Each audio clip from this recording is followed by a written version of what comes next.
இந்த படத்தை பார்க்கும் பொழுது, இந்த ட்ரெய்லரை, இந்த பாடல்களை பார்க்கும் பொழுது எதையுமே மறக்க முடியாது என்கிற உணர்வுகள் தான் எனக்கு தோணுச்சு.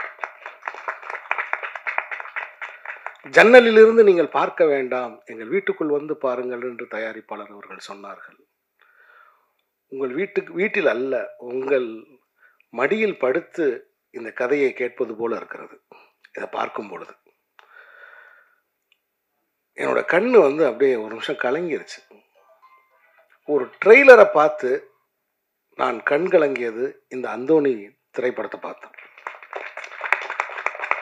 நண்பர்களே, இந்த படத்தின் தயாரிப்பாளர் யார் எனக்கு தெரியாது. இசையமைப்பாளர் ஐயா இசைஞானி இளையராஜா அப்படின்னு மட்டும்தான் எனக்கு தெரியும். 2 இளைஞர்கள் என்னை தேடி வந்தாங்க. அதில் தம்பி ஜெனேஸ்வரன் என்னை வந்து பார்த்தான்.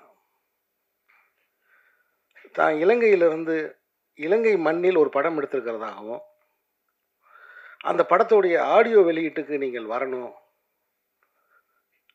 அப்படின்னு என்கிட்ட கேட்டுக்கிட்டான். நான் அந்த இளைஞனை ரொம்ப ஆச்சரியமாக பார்த்தேன். ரொம்ப கொஞ்சம் வயசுள்ள ஒரு இளைஞன்.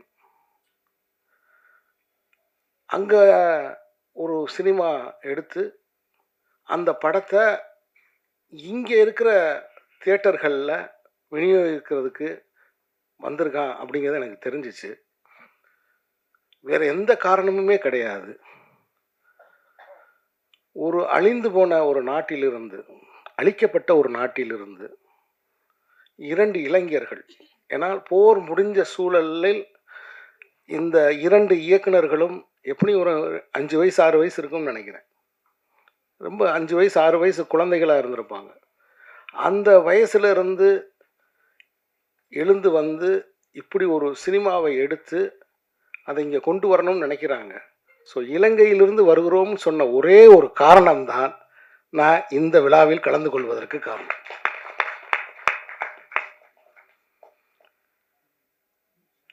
இசைஞானி இளையராஜா அவர்கள் இந்த படத்துக்கு இசை என்று சொன்னார்கள். எனக்கு என்னவோ அவர் ஆசீர்வாதம் பண்ணியிருக்காருன்னு நினைக்கிறேன்.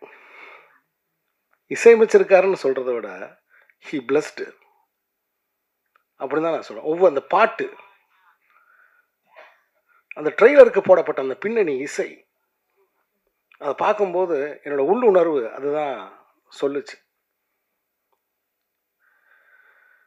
ஒரு நாடு வந்து சிதிலமான பிறகு, சிதைஞ்ச பிறகு, அதுக்கு பிறகு அங்கே ஒரு வாழ்க்கை எப்பயுமே, நீங்கள் உலக நாடுகள் எந்த நாடுகள்லையும் எடுத்துக்கங்க, போர் முடிந்த பிறகு அல்லது போர் முடிந்ததாக அறிவிக்கப்பட்ட பிறகு அந்த நாட்டில் வாழ்க்கை அப்படிங்கிறது எப்படி பார்த்தாலும் கேள்விக்குறிதான். அங்கே ஒரு தனியனோட இருப்பு அப்படிங்கிறது கேள்விக்குறிதான்.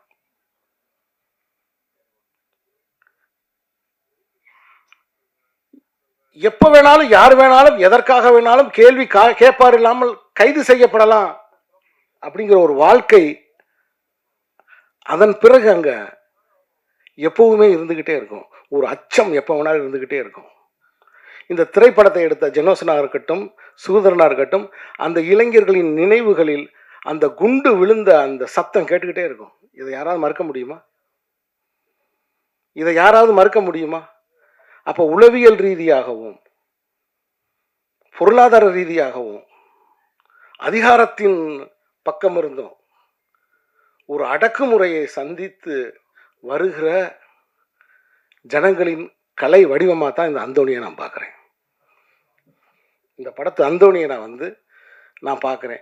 ஏன் இன்னும் விடுதலை புலி அமைப்பை தடை செய்த அமைப்பை ஏன் இந்தியா இன்னும் அதை அந்த தடையை நீக்க மாட்டேங்கிறாங்க?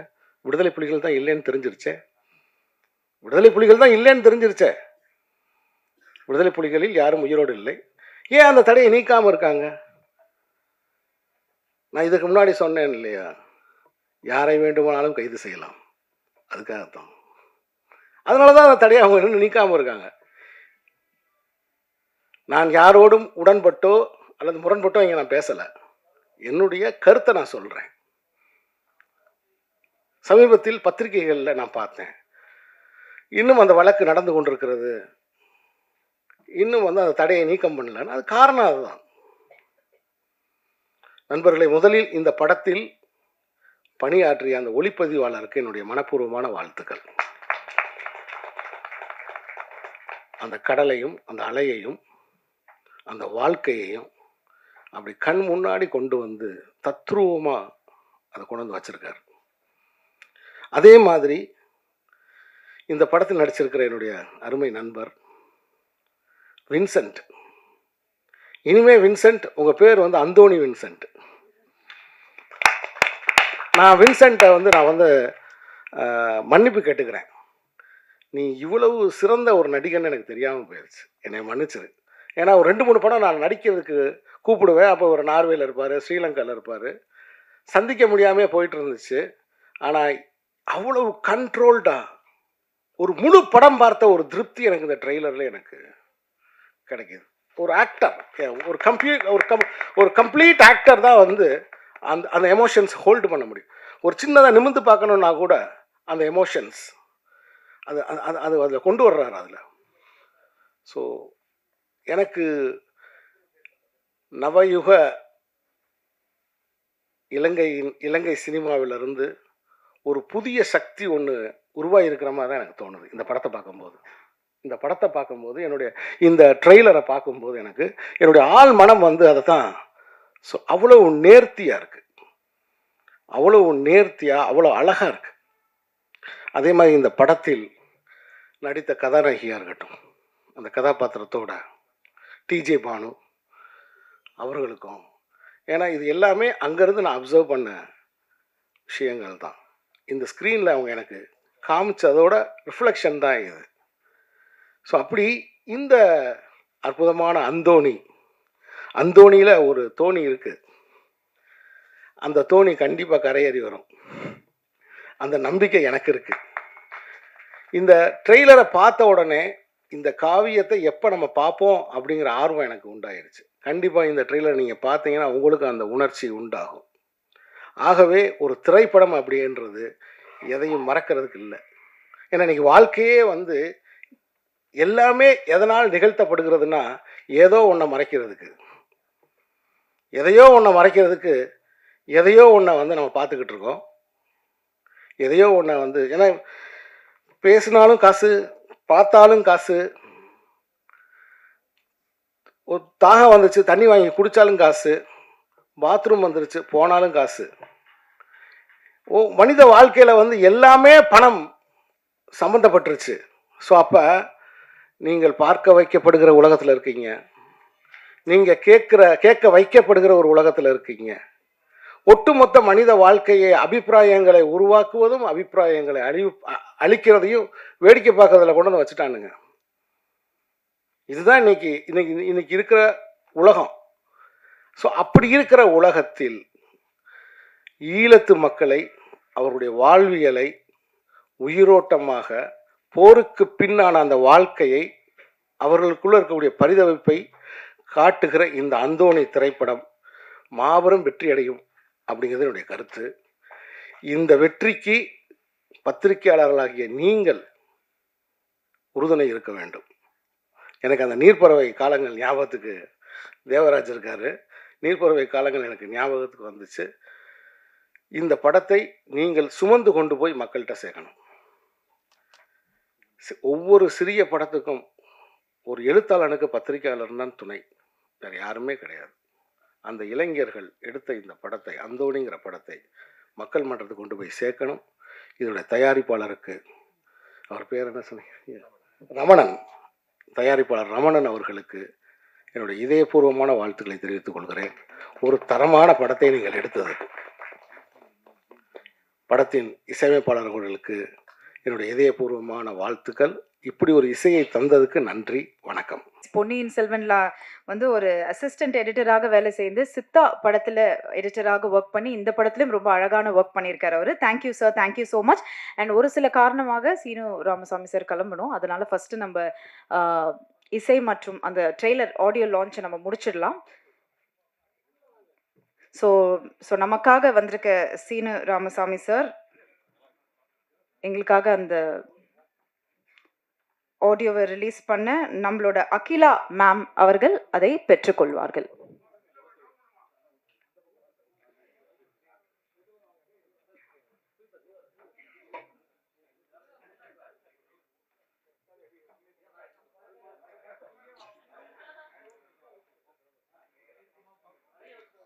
அந்தோனி படத்துல வேற யாராவது காஸ்ட் அண்ட் க்ரூ இருந்தாலும் ஜாயின் பண்ணிக்கலாம்.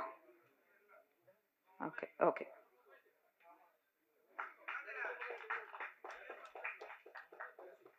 சார் அந்த சைடு 2 பேர் நிக்க சொல்றாங்க.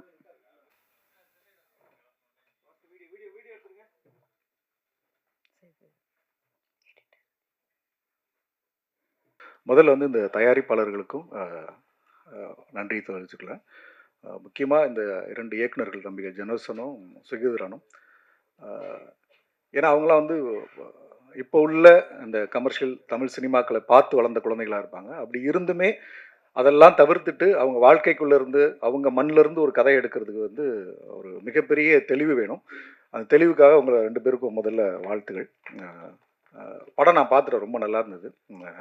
ஒரே ஒரு வேண்டுகோள் மட்டும்தான். ஏன்னா கண்டிப்பாக வந்து தயாரிப்பாளர் சொன்ன மாதிரி எங்கள் கதைகளை வந்து எங்கள் ஜன்னல் வழியாக பார்க்காம எங்கள் வீட்டுக்குள்ளே வந்து பாருங்கன்னு சொல்கிறாங்க. அதே மாதிரி இந்த ஈழத்து பின்புலத்திலேருந்து நம்ம நிறைய கதைகள் சொல்ல வேண்டியது இருக்குது. எப்படி இங்கே இன்றைக்கி வந்து மலையாள படங்கள் பார்க்கும்போது அந்த நிலப்பரப்பும் அவருடைய வாழ்க்கையுடைய வாழ்வியல் சூழலும் வந்து நமக்கு ஒரு ஏதோ ஒரு விதத்தில் நம்மளை இழுக்குது, புதுசாக ஒரு தன்மை ஏற்படுத்து கதைகளை தாண்டி. அது மாதிரி ஈழத்தில் பதிவு பண்ணப்பட வேண்டிய அவ்வளோ விஷயங்கள் இருக்குது. ஈழத்திலிருந்து வரக்கூடிய படைப்பாளர்கள் இங்கே தமிழ் சினிமாவுடைய தாக்கத்திலிருந்து முதல்ல விடுபடணும். விடுபட்டால் நிறைய ஒரு ஒரு முக்கியமான படங்கள்லாம் வரும் அப்படிங்கிறத இந்த நேரத்தில் நான் பதிவு செய்து கொள்கிறேன். அது ஒரு தன்னிச்சையான இண்டஸ்ட்ரியாக மாறணும், அது ரொம்ப முக்கியமானதாக இருக்குது. அதுக்கு இது வந்து ரொம்ப ஒரு ஒரு வெளிச்சமாக தெரியுது. ஒரு தன்னிச்சை இன்னும் இந்த இந்திய சார்பு இல்லாமல் தமிழ் சினிமா துறைகளுடைய ஆளுமைகள் சார்பு இல்லாமல் ஒரு தன்னிச்சையான அந்த ஒரு இண்டஸ்ட்ரியாக ரொம்ப சீக்கிரம் வரும் அப்படிங்கிற நம்பிக்கையை வந்து இந்த படம் கொடுத்துருக்கு. இதுக்கு அடுத்து சோமிதரன் தோழர் ஒரு படம் எடுத்து முடிச்சிருக்கிறாரு. இங்கே இருக்கிற விஜயதரன் தோழர் ஒரு படம் எடுக்க இருக்கிறாரு. இப்போ அசின் ஒரு தோழர் வந்து அவர் ஒரு படம் எடுத்துகிட்டு இருக்காரு. ஸோ நம்பிக்கைகள் நிறைய இருக்குது நமக்கு. கண்டிப்பாக உங்களுடைய தன்னிச்சையான அந்த ஒரு இண்டஸ்ட்ரிக்கு எப்போதும் நாங்கள் துணை நிற்போம் என்று கூறி விடைபெறுகிறேன். நன்றி, வணக்கம். எல்லாருக்கும் வணக்கம். கொஞ்சம் லேட் ஆயிடுச்சு வரும்போது. ஆக்சுவலி ஹாஸ்பிட்டலுக்கு போய் வர அந்த மாதிரி ஒரு டைம் வந்தாச்சு. பட் அதுக்கு சாரி. இந்த நான் ஏற்கனவே ட்ரெய்லர் பாடங்கள் படம் பார்த்துட்டேன். ஸோ அது உங்களுக்கு பிடிக்கும்னு நான் நம்புகிறேன். கண்டிப்பாக நம்ம இவ்ளோ கேமரா முன்னாடி நடிச்சாலும், இந்த மேடையில பேசுறது ரொம்பவே கஷ்டம். உண்மையாவே. ஆனா, மேடையில இருக்கிற நெறைய ஆளு வந்து எனக்கு புடிச்சு போச்ச ஆளு. ஸோ, அவங்கள எல்லாருக்கும் இங்க வந்ததுக்கு நன்றி. லெனின் பாரதி அவர்கள், சீனு அவர்கள், நீங்கள் எல்லாரும். நீங்க இந்த ட்ரெய்லர் லான்ச்சுக்கு இப்போ வந்தீங்க. பட் நாங்க அனௌன்ஸ் பண்ணும்போது அவரு ஸ்ரீலங்கால இருந்தாரு. ஸோ, அப்போ கூட ரொம்ப ரொம்பவே நீங்க ஹெல்ப் பண்றீங்க. ஸோ, அதுக்கு ரொம்ப நன்றி. இந்த படத்த பண்ணும்போது வந்து நாங்க எல்லாரும் இப்போ ட்ரெய்லர்ல இருக்கோம், சினிமால இருக்கோம். எங்களுக்கு எல்லாருக்கும் ஒரு ஸ்க்ரீன் ஸ்பேஸ் இருக்கு. பட் அந்த ஊர் மக்கள், அங்க இருக்கிற ஃபிஷர்மேன் அவங்களெல்லாம் வந்து ஒரு இது ஸ்ரீலங்காவோட ராஜா ஹரிஷ்சந்திர மாதிரி ஃபீல் பண்ணாங்க. அவங்க வந்து அந்த ஊர் மக்கள் வந்து எல்லாருக்கும் ஹெல்ப் பண்ணி குட்டி குட்டி பசங்கள வந்து கூப்பிடுறதுக்கு ஒரு ஏடி இல்லாத அந்த குட்டி பசங்க வந்து இப்போ ஒரு சின்ன ஏடி.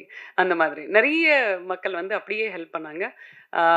சாப்பாடு கொடுக்கறதுக்கு, பாத்ரூம் கொடுக்கறதுக்கு, நெறைய திங்ஸ் பண்றதுக்கு. ஸோ இது வந்து அவங்களோட ஒரு ராஜா ஹரிஷ்சந்திர மாதிரி ஃபீல் பண்ணி இந்த படத்த வந்து பாருங்க. தியேட்டருக்கு வாங்க. அது மட்டும் தான் சொல்ல முடியும். போதும். நன்றி. ஓ! I think everybody did a great performance. What else I can say? Thank you. Okay. Tamil சினிமாவின் தடத்தையே மாற்றியவர் தான் பாலு மகேந்திரா சார். ஸோ நமக்காக இன்னைக்கு அகிலா அம்மா வந்திருக்காங்க. ஒரு சில வார்த்தைகள். எல்லோருக்கும் வணக்கம். என்னோட கணவரும் நானும் இலங்கையில் தான் பிறந்தோம். பிறந்து வளர்ந்ததெல்லாம். ஆனால் எங்கள் ஊரை பற்றி படம் எடுத்தது எனக்கு ரொம்ப பெருமையாகவும் சந்தோஷமாகவும் இருக்குது. என்னோட கணவரோட ஆசீர்வாதத்தால் இந்த அந்தோணி படம் பெரிய வெற்றி பட வாழ்த்துகிறேன். நன்றி, வணக்கம். எல்லாருக்கும் வணக்கம். பேசுகிறதுக்கு முதல் ஒரு நான் நடித்த படம் ஒரு 10 படத்தில் ஆடியோ லான்ச் வந்திருக்கேன். வேடிக்கை பார்க்குறதுக்குன்னு ஒரு படத்துக்கு போயிருக்கேன். ஆனால் எந்த ஆங்கருமே கண்ணீர் விட்டு பார்த்ததில்ல. எங்களோட படம் ஏற்கனவே சோகமான படம். வாரவங்க எல்லாமே சோகமாகவே பேசிகிட்டு இருக்கிறாங்க. ஸோ இப்போ என்னையும் அந்த டைரக்டர் ஒரு முக்கியமான விஷயம் சொன்னாங்க. நீங்கள் ஃப்ளைட் எடுத்து போய் ஜஃப்னாவுக்கு போக தேவையில்ல, டிக்கெட் எடுத்து போனீங்கன்னு சொன்னால் ஜஃப்னா டவுனில் இறங்கி அல்லப்பொட்டின்னு சொல்லி ஒரு கிராமம் இருக்குது. ராஜா சாரோட 5 பாட்டை கேட்டுட்டு நீங்கள் அங்கே போனீங்கன்னு சொன்னால் எங்கள் ஊரை பார்க்கலாம்னு சொல்லி அந்தோணி சார்பில் நாங்கள் உங்களை வந்து பூ கொடுத்து கௌரவிக்கிறோம். இது புற கூல் சுரேஷ் கொடுத்த பூ மாதிரி மாலை மாதிரி போகாமல் அண்ணன் முறையில் கொடுத்த பூவு. சரி, எனக்கு 2 வார்த்தையில் இது நான் இந்த படத்தை பற்றி பேசணுன்னா என்கிட்ட நிறைய பேச வேண்டியிருக்கும். பட் என்னால் முடிஞ்ச அளவுக்கு கொஞ்சம் பேசுகிறேன். ப்ளீஸ் பொறுத்து கொஞ்சம் கேளுங்க. என்னென்னா, நான் 8 வயசில் எங்கள் அம்மாட்ட ₹1 ₹2 திருடி சினிமா பார்க்க வெளிக்கிட்டு சூப்பர் ஸ்டாரோட ஆடு புலி ஆட்டம் படம் பார்த்துட்டு அவரோட பெரிய ஃபேன் ஆகி அவரோட போஸ்டர் பார்த்துட்டு எங்கள் ஊரில் ஒரு மினி தியேட்டர் இருக்குது. அந்த மினி தியேட்டரில் ஒரு போஸ்டர் பார்த்துட்டு இப்படி ஒரு போஸ்டரில் நான் இருக்கணும்னு ஆசைப்பட்டேன்னா, அதுக்கப்புறம் எனக்கு அந்த கனவு எப்படி அதை கொண்டு செலுத்துறது, அதை எப்படி பார்க்குறது எல்லாம் எனக்கு தெரியவே தெரியாது. அப்புறம் போர் சூழ்நிலை வந்துட்டு இடம்பெயர்ந்து குடும்பத்தோட நார்வே நாட்டில் போய் குடியேறினேன். அங்கே போய்ட்டு 16 வயசில் ஒரு வெள்ளைக்கார நாட்டுக்கு போனால் எப்படி வாழ்ந்துருப்பேன்னு தெரியும் உங்களுக்கெல்லாம். நல்ல ஃப்ரீயாக எவ்வளோ ஃப்ரீயாக வாழ முடியும் அவ்வளோ ஃப்ரீயாக சந்தோஷமாக வாழ்ந்தேன். உள்ளூர் நாடகங்களில் நடிப்பேன், டான்ஸ் ஆடுவேன், பாட்டு படிப்பேன், இதெல்லாம் பண்ணிகிட்டு இருக்கும்போது சும்மா வேடிக்கையாக இருந்த விஷயம் வந்து NTFF Norway Tamil film festival இந்தியாவில் இருக்க உலக படங்கள் எல்லாத்துக்கும் அவார்டு கொடுக்குற வசீகரன் அவர்களுக்கு நான் உதவியாக வந்து அவர்கிட்ட ஃபெஸ்டிவலில் இருப்பேன். அந்த டைமில் தான் நிறைய டைரக்டர்ஸோட சேர்ந்து பழகிறதுக்கு வாய்ப்பு கிடைத்தது. நான் வந்து கொஞ்சம் திமிராக இருப்பேன். எனக்கு இந்த பம்முறதெல்லாம் தெரியாது, அப்படி பம்முறதெல்லாம் தெரியாது, ஏன்னா எனக்கு சினிமா தெரியாது. அப்படி இருக்கும்போது தான் பிரபு சாலமன் சார் நான் நடிக்க வேண்டிய முதல் படம்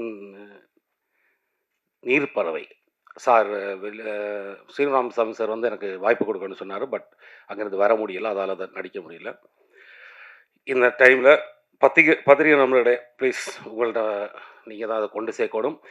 என் கனவை நினைவாக்கி எனக்கு சினிமா வாய்ப்பு தந்த எனது குருநாதர் பிரபு சாலமன் அவர்களுக்கு மனமார்ந்த நன்றியையும் என்றும் இதை மறக்காமல் இருப்பேன். அதேபோல் இலங்கையில் முதல் யாழ்ப்பாணத்திலிருந்து எங்களுக்கு வணிகம் இல்லாத ஒரு ஊரிலிருந்து எப்படி இந்த காசை திருப்பி எடுக்க போகிறோன்னு எங்களுக்கு தெரியவே தெரியாது, சத்தியமாக தெரியாது. நம்ம ஒரு காசுக்கு ஒரு கோடியில் ஆரம்பிப்போம், 2 கோடியில் ஆரம்பிப்போம், 3 கோடியில் 5 கோடி அப்படி காய்ச்சி அதை சலிக்காமல் என்ன நம்பிக்கையில் இந்த மனுஷன் காசை கொடுத்தானோ, என்ன நம்பிக்கையில் இந்த மனுஷனை நம்பி இன்வெஸ்டர் சின்ன புடிது ₹1000 ₹2000 யூரோ கொடுத்தவன், ₹500 கொடுத்தவன்லாம் எல்லாம் தான் சேர்த்துக்குது. இன்றைக்கி பிரசாத் லேபில் வந்துட்டு நான் 12 வருஷம் ஆச்சு சினிமாவுக்கு. எனக்கு கதாநாயகன், அதாவது இந்த படத்தின் முக்கியமான, அதாவது ஹீரோண்டுவாங்க, கதாநாயகன்டுவாங்க, இந்த படத்தின் முதன்மை பாத்திரம் கொடுத்து என்னை இங்கே நின்று பேச வைக்கும் அளவுக்கு எங்கள் சினிமா வளர்ந்து கொண்டு வருகிறது. அதற்கு ரமணனாக்க முதல்ல நன்றி. எங்களுக்கு அடிக்கடி முக்கியமான ஒரு நபர் சோமிதரன் அண்ணா. அவரை பற்றி நான் இந்த புக்கு படிக்கிறது, டாக்குமெண்ட்ரி பார்க்குறதுலாம் கிடையாது. நமக்கு யாராவது சொன்னாங்கன்னா வேடிக்கையாக கேட்டுப்பேன். ஆனால் சோமிதரன் அண்ணா பார்த்த பிறகு தான் நான் கொஞ்சம் அந்த ஈழத்தை பற்றி எல்லாம் தெரிஞ்சுக்கணும்னு ஆசைப்பட்டேன். அதுக்கு நன்றி. நீடுரா படத்தில் எனக்கு வாய்ப்பு அளித்ததுக்கு மிக்க நன்றி. எங்கள் படத்தை வந்து இங்கிருந்து வந்து எங்கள் படத்தின் பூஜையில் கலந்து கொண்டார் ஸ்ரீராமசாமி சார், அவருக்கு நன்றி சொல்லியாச்சு. அப்புறம் லெனின் பாரதி அண்ணா, எனக்கும் அவருக்கும் கருத்து பெரும் 2 பேருக்கும் சம்மந்தம் இல்லை. ஆனால் 2 பேரும் ஒன்றா தான் இருக்கிறோம். ஏன்னா நான் ரஜினி சாரோட தீவிர ஃபேனு. ஓகே, நான் சினிமாவோட ஃபேனு, ரஜினி சாரோட ஃபேன், அவ்வளோதான். நான் ஒரு படத்தை படமாக பார்ப்பதால். அப்புறம் வந்து யாரை பற்றி சொல்ல, சுதர்ஷன் ஆக்டர், அவனும் எனக்கு ஒரு தம்பி தான். இந்த படத்தில் அவனோட நடிக்கிறது எனக்கு சந்தோஷம்.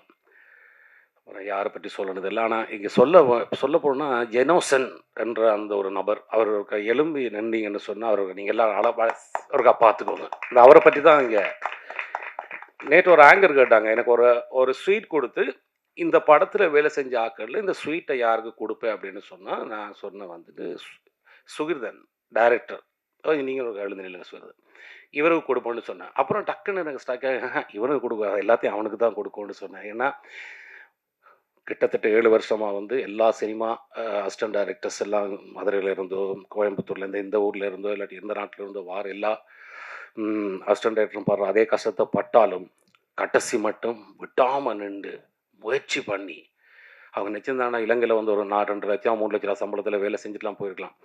எல்லாத்தையும் விட்டுட்டு இதைத்தான் பண்ணணும்னு சொல்லி வந்து லெனின் நான் சொன்ன மாதிரி எல்லாரும் எடுக்கிற படம் எடுக்காமல் புதுசாக ஒரு படம் எடுப்பான்னு சொல்லிட்டு இது பண்ணாங்க.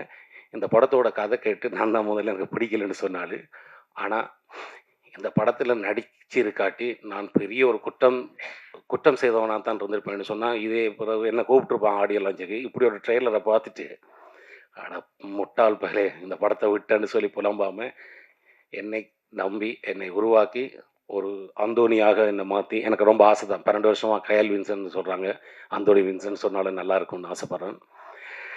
அப்புறம் டிஜே பானு அவங்கள பற்றி கண்டிப்பாக சொல்லணும். என்ன சொன்னால் அவங்க வந்துட்டு செலக்ட் பண்ணி படம் நடிப்பாங்க. ஆனால் என்ன ஆச்சரியம்னு சொன்னால் இவங்க இந்த படத்துக்கு எங்கள் படமும் கதை கேட்டாங்க, ஓகே சொல்லலை. அப்புறம் தெலுங்கில் ஒரு 50 லட்ச ரூபா சம்பளத்தில் ஒரு படம் கிடச்சிச்சு.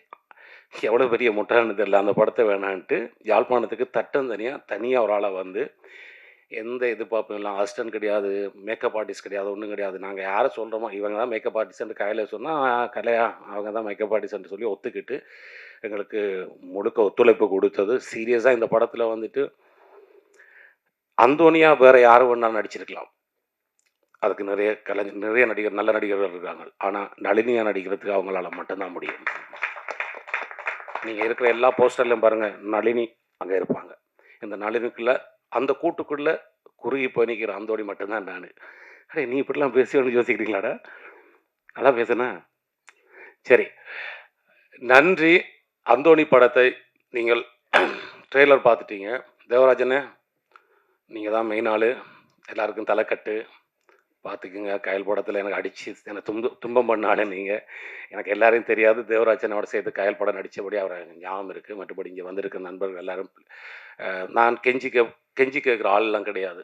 இது நல்ல படமாக இருந்தால், இது நல்ல ட்ரெய்லராக இருந்தால், இளையராஜா சார் போட்டது நல்ல பாட்டாக இருந்தால் தயவுசெய்து இது தமிழ்நாட்டிலும் மலையாளத்திலும் சிங்களத்திலும் ஒரு வெற்றி படமாக அமைய வேண்டும். இங்கே இருக்க பசங்களுக்கு நிறைய சான்ஸ் இருக்குது, எங்களோட பசங்களுக்கெல்லாம் சான்ஸ் கிடையாது. இது ரமணனை மாதிரி இன்னொரு ப்ரொடியூசர் ஒன்று சொன்னால் இந்த படம் ஜெயிக்கணும், இதுக்கு ஒரு வணிகம் உருவாக்கணும். இன்னொரு 5 வருஷத்தில் இலங்கையிலிருந்து ஈழத்திலிருந்து தமிழ் கலைஞர்கள், இசையமைப்பாளர்கள், ஒளிப்பதிவாளர்கள், டெக்னீஷியன், எடிட்டர், நமக்கு சுரேஷன்றெல்லாம் கிடைச்சது. நம்ம எடிட்டர் சுரேஷெல்லாம் அவன் பெரிய பெரிய படம்லாம் வேலை செஞ்சவன். இந்த பையன் அவனை படத்தின பாடலாம் நீங்கள் கேட்டிங்கன்னா எல்லாம் தனித்தனியாக வீடியோ எடுத்து போடுங்க. சாவடிச்சிட்டான். அவரோட ஒய்ஃபு ஃபோன் பண்ணி ஜனம் சொன்னேன், என் கணவரை வீட்டை விடுறீங்களான்ற கேட்குற அளவுக்கு வேலை வாங்கினாங்க. தேங்க்ஸ் பிரதர், இவங்க இதெல்லாம் பண்ணி கொடுத்தது ரொம்ப ரொம்ப நன்றி. இங்கே வந்திருக்கும் அனைவருக்கும் நன்றி சொல்லி, ட்ரெய்லர் பார்த்தீங்கல்ல, இந்த எமோஷனலான ட்ரெய்லர் பார்த்தீங்க. கடைசியாக முடிக்கும்போது இந்த ட்ரெய்லர் பற்றி உங்கள் வாயால் சொல்லுங்கள் தங்கச்சி. நன்றி, வணக்கம், வாழ்க தமிழ், வாழ்க தமிழர். இதில் முக்கியமான ஆள், அவருக்கும் எனக்கும் ஒத்தே வராது, எதுவும் தெரியல. அவரோட ஃபஸ்ட்டு படம் நீலராவில் இருந்து அவரோட டைரக்டருக்கும் ப்ரொடியூசருக்கும் மட்டுமே பக்கபலமாக இருப்பார். என்ன சொன்னால் அவருக்கு கிடைக்கிற படம் எல்லாமே லோ பட்ஜெட்டில் தான் கிடைக்கும். அதுக்குள்ள என்னாவது செஞ்சு இந்த படத்தை கொண்டோன்றக்காண்டி சொல்லி விக்கி அண்ணா, முதல்ல உங்களுக்கு நான் சாரி கேட்டுக்கிறேன். விக்கி அண்ணா வாங்க, முதல்ல மன்னிச்சுக்கோங்க, நான் தான் கூட உங்களோட சண்டை பிடிச்சிக்கிறேன். இப்போ நீங்கள் பேசும்போது தான் தெரிஞ்சு எங்களை விட ஈழத்தை பற்றி உங்களுக்கு எவ்வளோ தெரிஞ்சிருக்குன்னு. எங்களை விட என்னை விட உங்களுக்கு அவ்வளோ சினிமா தெரிஞ்சபடியாக தான் நீங்கள் அவ்வளவு கடினமாக எல்லா கெட்ட வார்த்தைகளையும் எல்லா கெட்ட பேரையும் உங்களுக்குள்ளே வச்சுக்கிட்டு சிரிச்சுக்கிட்டு ஒன்றும் தெரியாத மாதிரி இருந்ததுக்கு. ஸோ இப்படி ஒரு மேடையில் மன்னிப்பு கேட்குறதுக்கு நான் பயப்படலை. நான் எல்லாம் கோவக்காரன்னு சும்மா சொல்கிறாங்க. எனக்கு நியாயமாக இருந்தால் கோபம் வராதுங்க, அநியாயமாக இருந்தால் கோபம் வரும். தேங்க்ஸ் விக்கினா. அடுத்தது ஜிபிடி தமிழன் எழில் அவர்கள், ஒரு ரேப் சிங்கர், அவரும் ஈழத்து கலைஞர். அப்புறம் விஜிதரன், அவர் ஏதோ பொலிட்டிக்கல் ஸ்டடியெல்லாம் பண்ணி வச்சுக்கிறாரு, நிறைய கதை எழுதிட்டுருக்காரு. இவங்க எழுந்திருங்கெல்லாம் தெரிஞ்சுக்கட்டும். இப்படி இப்படி கலைஞர்கள் வந்துட்டுருக்காங்க. அப்புறம் தமிழ், அவர் ஒரு அடுத்த பாக்யராஜா வர்றதுக்கான, பாக்யராஜ் சார் மாதிரி வர்றதுக்கான எல்லாம் இருக்குது. கலை, நன்றி கலை. அங்கே வந்து அவ்வளோ தூரம் மேக்கப் ஆர்டிஸ்ட்டு, மிச்ச மிச்ச கலைஞர்லாம் வர முடியலை. ஒரு இந்த படத்தின் முக்கியமான கதாபாத்திரம் நடித்தபடியால் சில குறைகள் பேசாமல் விட்டுருப்பேன், யாருக்காவது திட்டியிருப்பேன். நான் பெரிய கோவக்காரெலாம் கிடையாது. நாளைக்கு கயல் வின்சன், அந்தோனி வின்சன் கோவக்காரன்னு சொல்லி டைட்டில் போட்டு முடிச்சு விட்டுறாங்க. நன்றி நன்றி நன்றி. சேர்ந்து வந்துட்டு இங்க தனித்தனியா பேசுறீங்க சார்.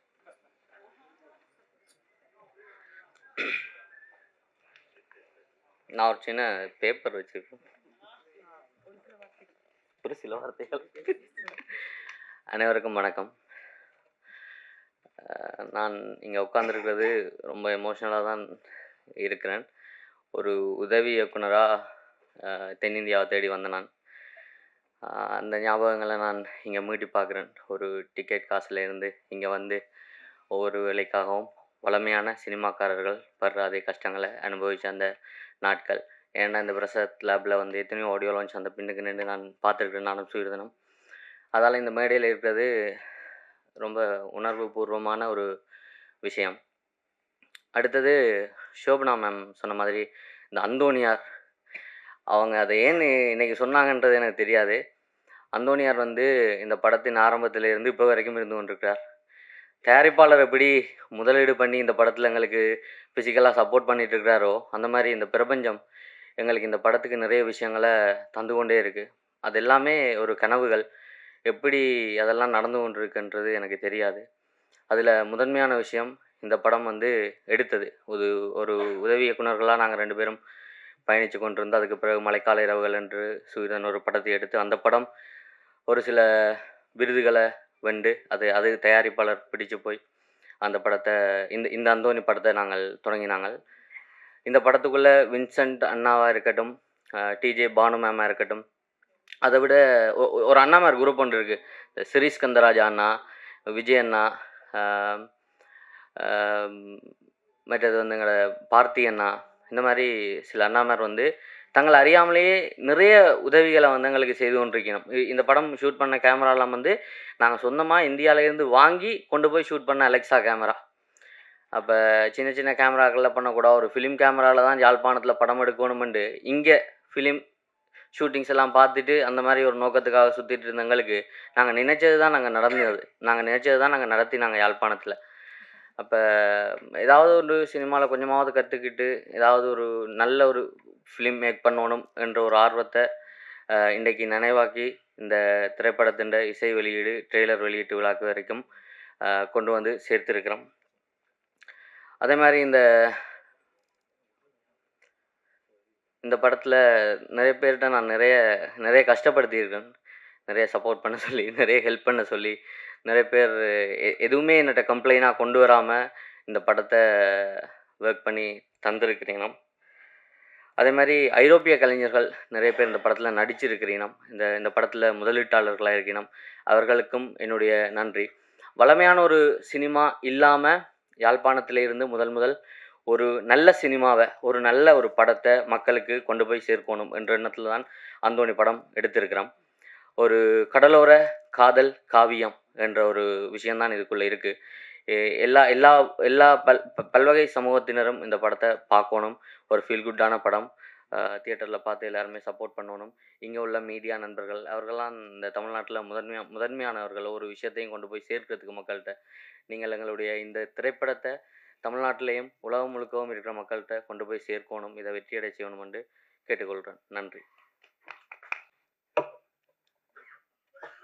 நல்ல மழை பெய்து எந்தன் காடு இங்கு கனிந்தது, நான் நினைத்த எண்ணம் கல்வெட்டாக வளர்ந்தது, கொம்பு தேனை பார்த்து நின்றேன் கையில் வந்து விழுந்தது, கூட்டத்தோடு நின்ற என்னை கொஞ்சு மன்னம் அழைத்தது. அப்படின்ற மாதிரி இந்த நிகழ்வு எனக்கு நன்றி எல்லாமே அவர் சொல்லிட்டாரு. படத்தை பற்றி நான் சொல்கிறேன். எல்லா ஒரு படத்தில் சொல்லியிருப்பாங்க, காதலும் கடலும் எப்பயுமே பார்த்தா சலிக்காது அப்படின்ற மாதிரி. எங்கள் ஊரில் இருக்கிற காதலும் கடலையும் நான் உங்களுக்கு காட்ட போகிறேன். இந்த படம் கண்டிப்பாக பாருங்கள். இந்த படம் எப்படி ஒரு அனுபவமாக இருக்குமாண்டா,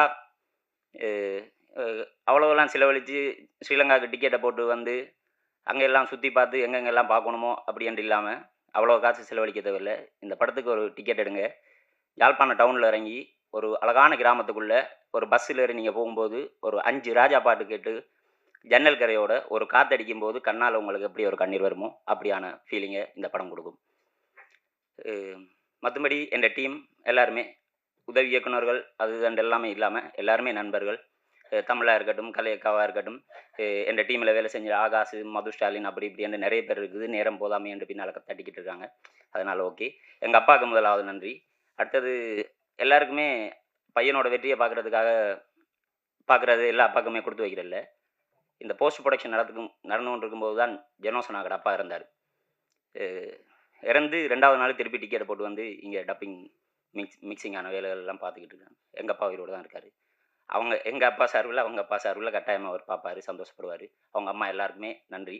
அடுத்தது அண்ணா வின்சண்ணா, இந்த கடல் எப்படி கடக்க போகிறோம் அப்படின்ட்டு இருக்கும்போது இந்த கடலில் கடக்கிறதுக்கான கிடைச்ச ஒரு படகு, ஒரு பலமான படகு. அப்படி மேம் அந்த கடலில் கிடைச்ச முத்து ஜோவம்மா மேம் அவங்க அந்த முத்து சரியான காலத்தில் எங்கே இருக்கணுமோ அப்படி தான் இவங்களுக்கு மகளாக நடிச்சிருந்த மருமகள் அவங்க. மற்றது அசோக் கேரக்டர், கரோலின் கேரக்டர் எல்லாருமே அற்புதமாக இருக்கும். அழகான காதல் கதை, ஒன்றுமே இல்லை. நல்ல கண்டென்ட்டும் நல்ல கதைகளுமே பார்க்குறதுக்கு இப்போ ஆடியன்ஸ் எல்லாருமே வந்துட்டாங்கன்றது தெரியுது. நிறைய தளங்கள் இருக்குது. கட்டாயம் உங்களுக்கு இது ஒரு நல்ல படைப்பாக நல்ல அனுபவத்தை தர்ற மாதிரி இருக்கும். நன்றி.